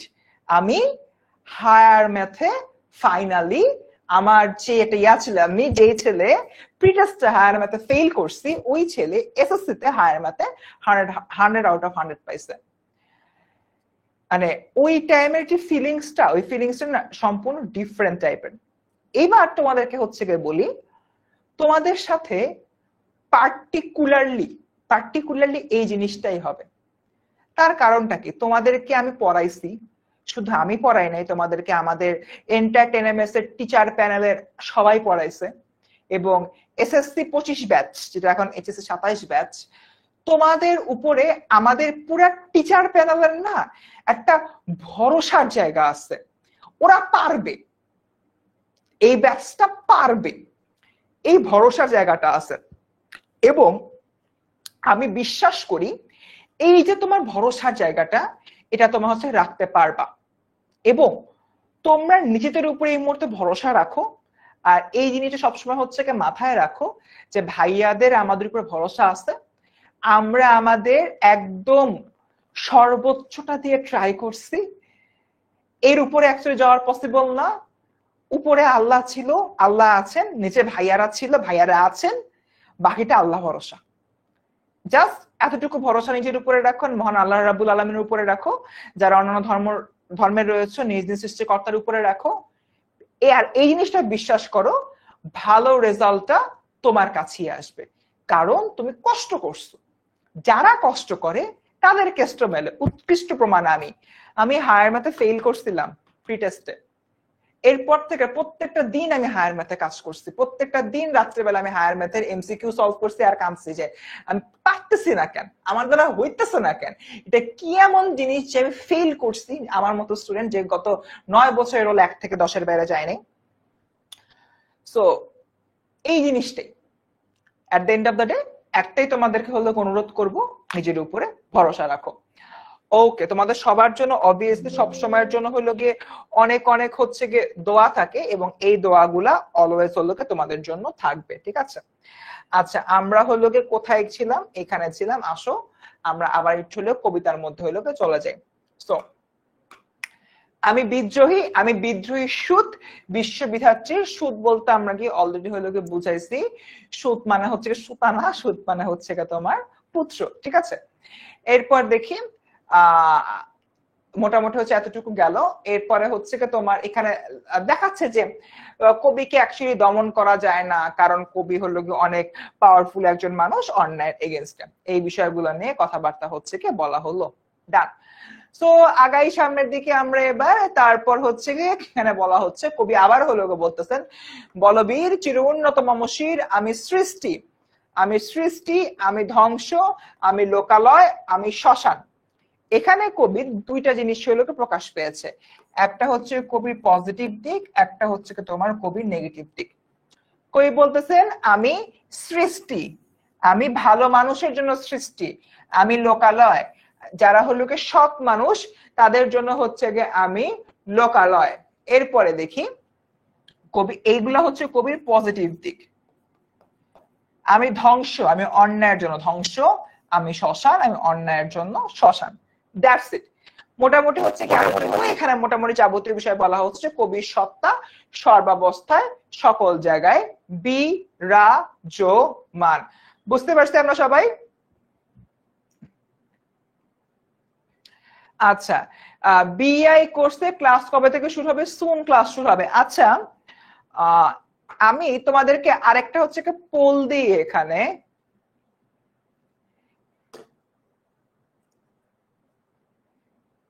Paid ব্যাচে নাই, যারা যারা পেইড ব্যাচে আছো তারা হলো গিয়ে, আচ্ছা এখানে আমি একটা পোল করতেছি, কারা কারা পেইড ব্যাচে আছো। আমি একটা পোল করলাম, যারা যারা পেইড ব্যাচে আছো তারা হলো কি ইয়েস দিবা, যারা যারা পেইড ব্যাচে নাই তারা হলো কি নো দিবা, ঠিক আছে? আমি হলো কি একটা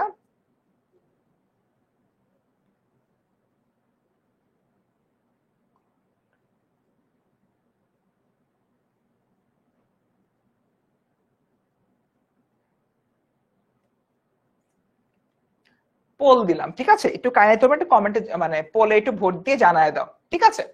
ওকে, সো এতটুকু তো আমরা মোটামুটি বুঝলাম। আসো পরের পার্টটাতে। এরপর হলো কি দেখি আমি অবসান নিশাবসান। এখানে অবসান বলতে বোঝানো হচ্ছে তোমার অন্যায়ের শেষ। অবসান বলতে কি বোঝানো হয়? অবসান বলতে বোঝানো হয় তোমার অন্যায়ের শেষ।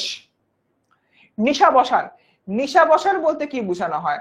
নিশাবসান বলতে হলো গিয়ে বোঝানো হয় তোমার কারা কারা পেইড ব্যাচে আছো তারা তারা ইয়েস দাও, যারা যারা নাই তারা তারা নো দাও। নো দিও কিন্তু, ঠিক আছে? মানে নাই, বাট যদি অ্যাভয়েড করেছো তাহলে কিন্তু হবে না। আমি অবসান মানে অন্যায়ের শেষ, আমি নিশাবসার মানে রাতের শেষ অবস্থা। মানে কবি বলতেছেন আমি যে কোনো প্রকার অন্যায়ের অবসান, ঠিক আছে, একদম হলো গিয়ে ধ্বংস অবস্থা। আচ্ছা, পেইড ব্যাচের স্টুডেন্ট বলতে কিন্তু তোমার নতুন যে ব্যাচটা আছে এইচএসসি 27 ব্যাচের, এইচএসসি 27-এর যে তোমার নতুন যে কোর্সটা, নিউ ব্যাচে তোমার হলো গিয়ে কারা কারা পেইডে আছো কারা কারা নাই সেটা বলছে। ওকে, এরপরে দেখি আমি ইন্দ্রাণী সুত। ইন্দ্রাণী সুত মানে হচ্ছে কি তোমার দেবতার দেবীর পুত্র, মানে বেসিক্যালি বোঝানো হচ্ছে কি পৃথিবীর পুত্র। ওকে, হাতে চাঁদ ভালে সূর্য, এখানে তোমার ভাল বলতে বোঝানো হয় গালে, ঠিক না, ভুল বললাম, ভাল বলতে বোঝানো হয় কপালে, কপালে সরি, ভাল বলতে বোঝানো হয় কপালে। মানে কবি বলতেছেন যে হাতে চাঁদ, চাঁদ দিয়ে বুঝায় কবি হলে ভালোবাসা প্রকাশ করতেছে, আর কপালে সূর্য, সূর্য দিয়ে বুঝায় তোমার প্রতিবাদ, সূর্য দিয়ে বুঝায় বেসিক্যালি প্রতিবাদ। এরপর দেখি মম এক হাতে বাঁকা বাঁশের বাঁশুরি, আর এক হাতে রণতুর্য। এখানে তোমার দুটো বিষয় বোঝানো হচ্ছে। রণতুর্য দিয়ে কি বোঝানো হয়? রণতুর্য দিয়ে তোমার বোঝানো হয় বেসিক্যালি যুদ্ধ, মানে যুদ্ধের যে তোমার অস্ত্র শস্ত্র রয়েছে বা যুদ্ধের যে তোমার হলো বাদ্যযন্ত্র রয়েছে সেটা। আর বাঁকা বাঁশের বাঁশুরি, এটা দিয়ে কবি যে ভালোবাসার প্রতীক সেটা বোঝানো হচ্ছে। অর্থাৎ কবি বলতেছেন আমি ভালো জিনিসের জন্য ভালোবাসা দেই, আর খারাপ জিনিসের জন্য তোমার যুদ্ধ ঘোষণা করি। That's it. ক্লিয়ার আমরা সবাই? এতটুকু কি আমরা বুঝতে পারছি? কারোর আর কোনো ডাউট আছে? ওকে, আমরা এবার তোমাদেরকে হলো গিয়ে একটা কথা বলি, সেটা হচ্ছে অনেকেই দেখতে পাচ্ছি তোমার সম্পূর্ণ কবিতাটা একবার আবৃত্তি করেন প্লিজ। এটা পেইড ব্যাচে করবো, এখানে আজকে করবো না, আজকে আর গলা আমার শক্তি নেই। তোমাদেরকে একটা কথা বলি, তোমরা অনেকেই জানতে চাচ্ছ যে কিভাবে আমাদের পেইড ব্যাচে ভর্তি হতে হবে। চলো তোমাদেরকে একটু এক ফাঁকে এই জিনিসটা দেখাই দিই, ঠিক আছে? পরে আবার মূল কবিতাতে আসবো। খুবই সিম্পল, আমরা যে কোনো একটা সার্চ ইঞ্জিনে চলে যাবো। আমরা ক্রোমে গেলাম, ক্রোমে যে আমরা হচ্ছে গিয়ে লিখবো 10ms, লিখে সার্চ দিব। 10ms লিখে সার্চ দিলে প্রথম এটা চলে আসবে, প্রথম যে ওয়েবসাইটটা আসবে সেই ওয়েবসাইটে হচ্ছে আমরা যাব। যাবার পরে এখানে যে সার্চ বারটা আছে এই সার্চ বারে আমরা খালি নিজের ব্যাচ নেমটা লিখে সার্চ করব। দেখো সব চলে আসছে, যেরকম ফার্স্টে দেখতে পাচ্ছি তোমাদের জিওগ্রাফি হাবিজাবি এগুলো চলে আসতেছে। একটু নিচে নামি, একটু নিচে নামি, একটু নিচে নামি, নিচে নেমে আচ্ছা সেকেন্ডটাতে যাই, বাংলা কোর্সে ভর্তি হব। এই যে আমার বাংলা, এই যে আমার বাংলা চলে আসছে, আমার আর ফারহান ভাইয়ের ছবি দেওয়া আছে। এই যে বাংলা যে কোর্সটা চলে আসছে। এবার এই বাংলা কোর্সের এখানে কিন্তু কোর্স সম্পর্কে বিস্তারিত যাই, সবকিছু দেওয়া রয়েছে। তোমাদের জন্য আমি নতুন একটা জিনিস ইন্ট্রোডিউস করে, সেটা হচ্ছে কি তোমার বাংলার অ আ ক খ। এখানে বাংলা সেকেন্ড পেপারের উপরে তোমার 10টা হ্যান্ড রিটেন নোট দেওয়া আছে, টাইপ করা বাট নিজেদের হাতে লেখা আর কি, নোট দেওয়া আছে। এই নোটগুলা পড়লে তোমার বাংলা দ্বিতীয় পত্রের একটা নিজস্ব নোট হয়ে যাবে, তোমার সেপারেটে নোট করা লাগবে না, খালি এগুলা পড়লেই হবে, ঠিক আছে? সো তোমরা এই জায়গা থেকে বাংলাটা পেয়ে যাওয়া, বাংলার অ ক খ থেকে বাংলা দ্বিতীয় পত্র প্রথম পত্রের জন্য আমি নোট করতেছি, এখন শেষ হয় নাই, তোমাদের ক্লাস শুরু হওয়ার আগে এটা বেসিক্যালি চলে যাবে, ঠিক আছে? এরপরে হচ্ছে দেখো এখানে যেরকম অনেকেই হলো গিয়ে আমাদেরকে কথাবার্তা বলছে, যেরকম যদি দেখি সুমাইয়া সুলতানা কি সাইমা সুলতানা কি বলছে। সত্যি বলতে এই কোর্সে ভর্তি হয়ে অনেক কিছু শিখতে এবং বুঝতে পেরেছি কিভাবে পড়াশোনা করলে এইচএসসি ও অ্যাডমিশন, আমাদের টার্গেট হচ্ছে এইচএসসি থেকে তোমার অ্যাডমিশন পর্যন্ত তোমাদেরকে সার্ভিস দিয়ে যাওয়া। এখন সবকিছু বুঝতেছি, অলরেডি আমাদের এই কোর্সটায় 1146 জন কিন্তু জয়েন করে ফেলছে। এই সব কিছু বাদ দাও, বাট একটা কথা অনেকেই বলতেছিল যে ভাইয়া আর্লি বার্ড অফার শেষ, 3000 টাকার কোর্স ভাইয়া কষ্ট হয়ে যাচ্ছে। তাদের জন্য একটা স্পেশাল সারপ্রাইজ আমি নিয়ে আসছি। সারপ্রাইজটা কি? কোর্সটি কিনুন অপশনে যাবা, এগিয়ে জানে যাবা। তো আমার কোর্সের প্রাইস কত? 3000 টাকা না? আসো প্রথম 100 জন, প্রথম 100 জন শুধুমাত্র এই অফারটা পাবা। তুমি কোর্সের এখানে একটা প্রোমো কোড অপশন আছে, প্রোমো কোড প্রেস করবা। প্রেস করার পরে সেখানে হচ্ছে তুমি লিখবা ফারসিম, FARSIM, ফারসিম HSC 27। আমার নাম লিখবা, তারপর নিজেদের ব্যাচের নাম লিখবা, ফার্স্ট সিম এইচএসসি 27। লেখার পরে যেই না সাবমিট করবা ইনস্ট্যান্ট দেখো সাবমিট করলা আর দেখো আমার কোর্সের প্রাইস কত ছিল? কোর্সের প্রাইস ছিল তোমার 3000 টাকার কোর্সের প্রাইস কমে হয়ে গেল আমার 2500 টাকা। সো প্রোমো কোডটা কি? ফার্স্ট সিম এইচএসসি 27। সবাই এখন মানে ওই নাম জপার মতো বলো, ফার্স্ট সিম এইচএসসি 27, ফার্স্ট সিম এইচএসসি 27, ফার্স্ট সিম এইচএসসি 27, যারা এখনো কোর্সে পারচেজ করো নাই। সো তোমরা এই নামটা দিলেই 500 টাকা কিন্তু একটা বিশাল ডিসকাউন্ট পেয়ে যাচ্ছ। এবং এই যে ডিসকাউন্টটা অ্যাভেলেবেল থাকবে প্রথম 100 জনের জন্য। সো টাইম খুবই কম, সবাই খুব র্যাপিডলি ভর্তি হচ্ছে। যখন আমি এইটা হলো গিয়ে দেই, মানে এই কোডটা যখন আজকে আমি সকালবেলা দিই, তখন মেবি আমাদের 1115 জনের মতো স্টুডেন্ট এনরোল করছিল। এখন সেই এনরোলমেন্ট দ্বারা 1146 জন হয়ে গেছে। তার মানে অলরেডি যদি আমি চিন্তা করি 15, 25, 35, 45, হ্যাঁ অলরেডি তোমার কি 30 জন ভর্তি হয়ে গেছে। সো আর কিন্তু 70টার মতো সিট খালি আছে। তোমরা যারা এইভাবে হচ্ছে যারা এনরোল দাও তো এনরোলডি, যারা এনরোলড না তারা কিন্তু ফার্স্ট সিম এইচএসসি 27 দিয়ে 500 টাকা ডিসকাউন্ট নিয়ে এই কোর্সে এনরোল করে ফেলতে পারো। অলরেডি 30টা সিট বুক হয়ে গেছে আর 70টা সিট বাকি মাত্র। Okay, so this is the scenario. And আমি এতটুকু বলতে পারি, আচ্ছা তোমরা তো আজকে আমাদের ক্লাস করলাম, অনেকেই আসো পেইড ব্যাচের স্টুডেন্ট, অনেকে আসো পেইড ব্যাচের স্টুডেন্ট না। তোমরা একটু কাইন্ডলি আমাকে বলো তো, যেইভাবে হচ্ছে তোমাদের কাছে পড়ালাম যদি তোমরা পেইড ব্যাচে হলেও কি সার্ভিস পাও? এভাবেই তো দিব অ্যাকচুয়ালি, আমি এভাবেই তো পড়াই, আমি তো পড়ানোর স্টাইল থেকে আর বেরোতে পারবো না। How was it? Is it good to you? এটা কি তোমাদের জন্য ভালো লাগছে না খারাপ লাগছে? একটু কাইন্ডলি জানাও তো। হাউ ওয়াজ ইট? মানে আমি যে স্টাইলে পড়াইলাম এই পড়ানোটা তোমার কাছে ভালো লাগলো কিনা একটু কাইন্ডলি জানাও তো। আর যারা এখনো এনরোল হও নাই, আমি তোমাদেরকে রিকোয়েস্ট করবো প্লিজ এনরোল হয়ে যাও, বাট ডোন্ট মিস ইট। এই চান্সটা মিস করো না, কারণ দেখো তুমি মাত্র 2500 টাকায় এন্টায়ার এইচএসসি পর্যন্ত কোর্সটা পেয়ে যাচ্ছ। কোর্সটা হচ্ছে কি তোমার 8 মাসের পরে তোমরা হলো এইচএসসি পর্যন্ত হলো কি রেকর্ডেড অবস্থা ক্লাসগুলো পাবা। ওকে, আচ্ছা তোমার হলো গিয়ে যদি পোস্ট অ্যাপ্রুভ হয় জানায় দেওয়া হবে, ঠিক আছে, চিন্তা করো না। যাদের হলো গিয়ে পোস্ট ভালো লাগবে তাদেরটা খালি অ্যাপ্রুভ করা হবে। Okay great. তো তোমরা মোটামুটি অনেকেই হচ্ছে কি আমাকে বলছো ক্লাসটা হলো ভালো লাগছে, আলহামদুলিল্লাহ। বেসিক্যালি আমি এখন ক্লাস এখানে শেষ করব। এন্ড এখানে দেখো আরো অনেক কিছু রয়েছে, বের হয়ে দেখাই বেটার হয়। দেখো অনেক কিছু আছে, মানে ফুল কবিতা অ্যাকচুয়ালি অনেক বড়। এবং শুধুমাত্র কি কবিতা, দেখো কবিতার পরে সিকিউ আছে, তারপরে দেখো এমসিকিউ আছে, এবং বিগত বছরের বোর্ড কোশ্চেন গুলোতে কোশ্চেন রিপিট হয় কোশ্চেনের প্যাটার্নে, তো সেগুলো হলো আমি এখানে দেখিয়ে দিচ্ছি। তো অ্যাপারেন্টলি কিন্তু আমার প্রচুর জিনিসপত্র রয়েছে, যেটা প্রায় 115টার মতো স্লাইড, আজকে ম্যাক্সিমাম 20টা স্লাইড পড়েছি। সো যেগুলো আমরা মূল যে পেইড ক্লাস রয়েছে পেইড ক্লাসে কমপ্লিট করব। তো সবাই পেইড ক্লাসে আসতেছো তো? যারা এখনো পেইড ক্লাসে নাই তারা আমার এই ক্লাসের পরে এনরোল করবা তো? এটা একটু কমেন্টে জানাও। ওকে, সো ভাইয়া আমরা ভর্তি হয়েছি। না তোমাদের কিছু লাগবে না ইসরা, তোমাদের এন্টায়ার মানে মডেলটা কিনে ফেলছো, তোমাদের কোনো কিছু লাগবে না। ঠিক আছে, তো যাক আলহামদুলিল্লাহ। অনেকে বলতেছে স্মাইল দিতে, ঠিক আছে। আচ্ছা আমি দিলাম এইটা, আর পিছনে তো হলো আতশবাজি ফুটে উঠতেছে, আমার তো চেহারা হলো দেখা গেল না। আমি আবার একটা স্মাইল দিই, তোমরা স্ক্রিনশট নাও কারণ গ্রুপে পোস্ট দিবা।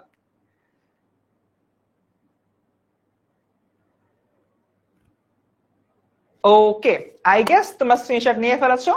দেখা হবে পরবর্তী কোনো ক্লাসে, পেইড ব্যাচে যখন পেইড ব্যাচে অবশ্যই হলো দেখা হবে। সে পর্যন্ত ভালো থেকো, আসসালামু আলাইকুম।